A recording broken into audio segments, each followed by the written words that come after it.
So y'all, I'm bringing a close friend. He got an album out, Before I Self Destruct. He do movies and all things, and I know what y'all come to see. So I want y'all to meet him, my man, 50 Cent right now, y'all.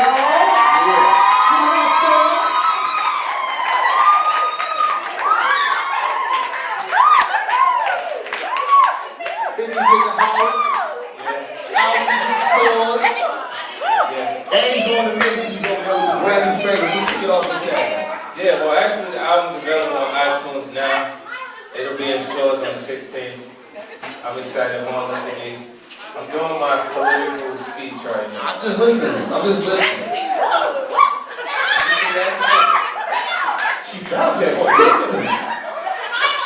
See, that's what builds my confidence. I need you, baby. I need you.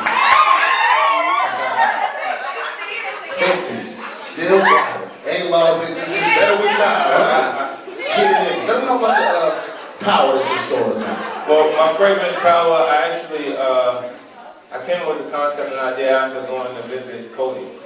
You know, I went to meet with that fragrance company in France, and I wasn't comfortable with what the deal structure was for that actual venture. So I collectively got together with Lighthouse to create the company that's launching actual fragrance. Harry Fremont is the president of mine, the Juices by Fermentation. You know, it's an exciting process. I didn't know how much went into creating it. Like, I had to create these storyboards of everything that was representation of power to me, and then those things kind of turned into the shape of the actual bottle and the top and everything. It puts a lot of work. There's a lot more details involved into creating fragrance than what you see on the actual shelves when it's there. Did y'all see the pictures of his power joint with the top off? Just want to see. Let's get into it. The album. Yeah, the album. Tell me about the album Before I Self Destruct. The album, you know, I kind of had to gauge the response. You actually was with me in New York when I put out Orange, and I knew that they would be ready for Before I Self Destruct based on the response to that, because it was a total absence of what I fell in love with initially in hip hop, you know. And this music is creating a vivid description of what my experience was prior to the success of Get Rich or Die Trying. You know, a lot of artists are writing a lifestyle they inspire to live. You know, they kind of fake it till they make it, act as if, they become as if.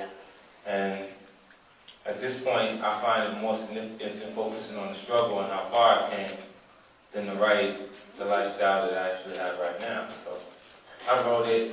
I put a lot more of my imperfections on the record because I'm in a secure enough space to write that, and it feels like a completely different project because of that, you know.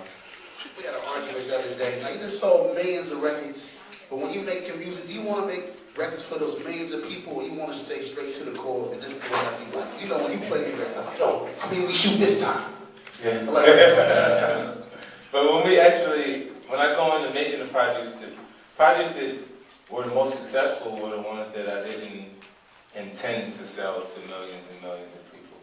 At Get Rich or Die Trying, the first project, I was just writing how I was feeling at that point.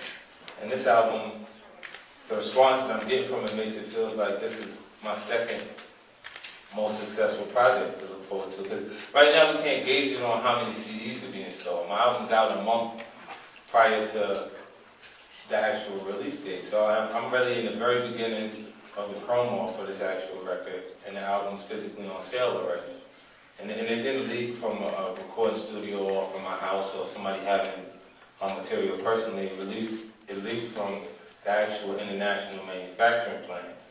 So what we're experiencing is technology in general. If it leaks in France, it's worldwide, like it's on the web. Question, were you hot? Did you want to punch somebody in the face with it? I mean, a week is okay, a month ahead of time? It was the first 10 minutes I was upset. Because my first reaction to it's out, like I'm already on promo tour, only been on promo tour for 3 days. And the record is out. And then I thought about it, and I'm happy that it leaked in its entirety. So they know what my vision for the actual project was. And this is why it was important for me to release Before I Self Destruct the film within the album packaging, because I wanted everyone to have a more vivid description of how someone can regress to the point that some of the things that I'm saying on the record are happening naturally. It's not like they just woke up one morning. It seems extreme because some people haven't had these things in them, so they don't understand why I'm writing these things. So to write, produce, and direct my first project, I'm excited about that. So to have it distributed within the album packaging would make sure that anyone who had interest in me from a music perspective would see it. So that made sense. I would make more money releasing it straight to DVD simultaneously. But I'd rather just have everybody see it. All the album made you get in depth, you pulled no punches, and you kind of really went at a little bit of everybody. Well, I wrote everything that I had an issue about.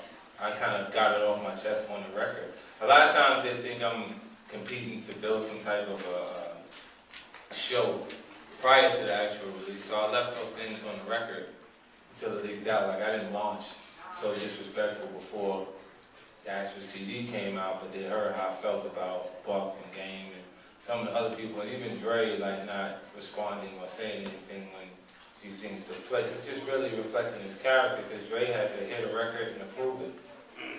So when we're in the studio and we're playing it for the first time, you listen to it and he's like, that's crazy. And you know what I mean? Like, and he understands what my motivation is and why I decided to write in that direction. If they always make you seem like a bully or being evil, and we know you're not, you hold back. Right. What's one real good evil thing you would love to do? Let it be free. Put it out there. Because we know they always make you, say you did this, you did that. We know you did. What if you could? What would I do? What would you do? What's one good evil thing you would do? I don't know. I mean, I could such great opportunities to do things from a perspective that doesn't completely feel negative. No lawsuit, nothing happens after you do this one evil thing. You get one pass. No lawsuits, no nothing. No lawsuits. Then I have a fight with everybody I had to compete with. Everybody I had to compete with, we just go on and scrap. Get it out of the way, get it off my chest, So, but the difference in a lot of these projects and different things is people, like, they ask me questions, and then they get angry with me for responding to them. If I answer the question honestly, then you should, just take it as mine. Everybody else has an opinion also, right? Like, why mine means more than anybody else's? Like, the bloggers, the toughest place, the easiest place to be tough is the keyboard. Alright? They get right in front of the keyboard and they say exactly what they say. They don't care what you think about what they say. And they get it off their chest. So I have to speak a lot. Like my grandfather said, the more you talk, the higher the chances you're saying the wrong thing. And then I find myself in a space where I always gotta talk, right? So you gotta develop the comfort. You gotta be confident. You don't get mad at the blogger because it's like a 13-year-old kid. I don't get mad at them. I just figure out how to respond as good as they do. You should hear the thing they say. Like they said, that triple disease album is out. You know what I mean? Instead of triple C's, they said that triple disease album is out. That Fat Joe record is noise poison. When you attack certain people and their records come out and they do as badly as they do you feel joy, or is it over? You know what I do? It's just, they force themselves to compete with me when I have a higher consistency than they do. So temporarily, they feel like they've accomplished what they're after, because they'll start, and everybody will focus on them, and in the neighborhood, they'll be like, yo, yeah, you go get them, son. It's like right after you sign your contract. At one point, Mike Tyson had developed the aura where he was like, he convinced me nobody in the world could beat Mike Tyson. Like, you would sign the contract, get ready to fight Mike, and your mom would be like, don't worry, baby. You're going to be all right. You know what I mean? Like, and that's what happens. They build their confidence. Like fighters, the writers, they begin to believe the actual verse. They believe their own writing, convince themselves to this world. Like the fighter going to the gym and his coach is saying, let's go, champ. To convince you to keep fighting when you can't win. Yeah. Why is it that every time some sort of artist wants to get free from what they got going on, you're the first person to look back? Every time it's like, because I don't play with regular politics. Right, but they know it's going to be like, this is like weird to you. It's like this dude, sometimes you've had beef with some dude. And they be like, you're so fifth. Can I get down on the record? Yeah, and then I'd be like, let me think about this. Let me see what kind of music we can make first. know, because the music is everything. Like even if we consume it from different places, there's not a lack of interest in good music. It's just they're getting it from a different, place. So if the chemistry is there, then it's a go. Even I see you all over the internet talking to B.D. Siegel and things like that. Yeah. Well, B.D. Siegel, like he's always talented. Like he was obviously the strongest artist on Rockefeller outside of Jay-Z. And I understand why he was hurt or uncomfortable with the Jay-Z situation. It's because he said Rock La Familia. He said Rockefeller, we family. He said this is Rockefeller gang.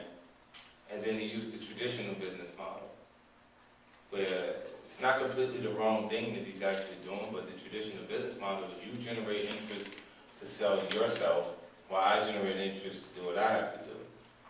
And they kind of felt like if you're family, you should look out.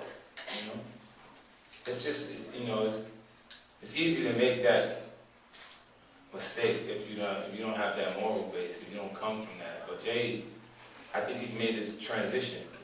It's just the same. You see when he put the glasses on, like you got the purple glasses on. The glasses equate to intelligence, right? Non-confrontational vibe. Don't hit a guy with 4 eyes.